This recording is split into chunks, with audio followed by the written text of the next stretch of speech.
24/12 আর 25/12 এলেই কলকাতায় এক আশ্চর্য দৃশ্য দেখা যায়।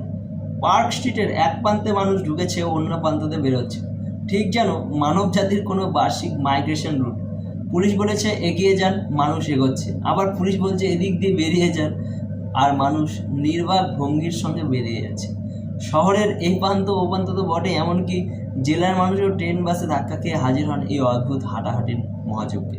শুনেছি অনেকে আবার নিয়মিত আসেন বছর বছর, ঠিক যেন পার্ক স্ট্রিটে না এলে ক্রিসমাস সম্পূর্ণ হয় না। তাদের দেখে মনে হয় এরা কি কিছু বুঝছেন, নাকি হারিয়ে ফেলেছেন, নাকি এরা কোনো আধ্যাত্মিক স্টেপ কাউন্টার। 25,000 পা না হলে পাপ মোচন হয় না। বিশেষ করে যারা প্রতি বছর আসেন তাদের জিজ্ঞেস করতে বড় ইচ্ছে করে, কোন বছর পেয়েছেন সেই জিনিসটা যার জন্য এত হাঁটা, নাকি এখনও আন্ডার সার্চ স্ট্যাটাসেই আছে। হাঁটতে ভালো লাগতেই পারে, তাতে কোনো আপত্তি নেই, কিন্তু ট্রেনে বাস ধাক্কা খেয়ে, ভিড় ঠেলে, ঘাম ঝরিয়ে, মোবাইল নেটওয়ার্ক হারিয়ে সেই নির্দিষ্ট রাস্তাতে হাঁটার মধ্যে এমন কি আনন্দ আছে, সেটা এক রহস্য।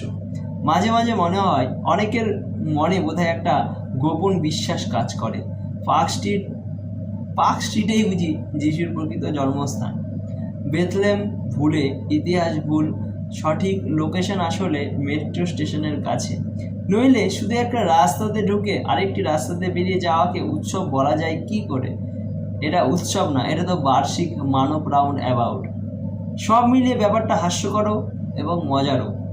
কারণ ক্রিসমাস যেখানে শান্তি, প্রার্থনা আর আনন্দের কথা বলে, সেখানে আমরা বানিয়ে ফেলেছি একটা দিব্যি দেখেই এলাম, হেঁটে এলাম, কিছু না পেয়েই ফিরে এলাম উৎসব। তবু মানুষ আসে আর হাঁটে, বেরিয়ে যায়, আর পরের বছর আসে হয়তো আবার কিছু পেয়ে যাবে।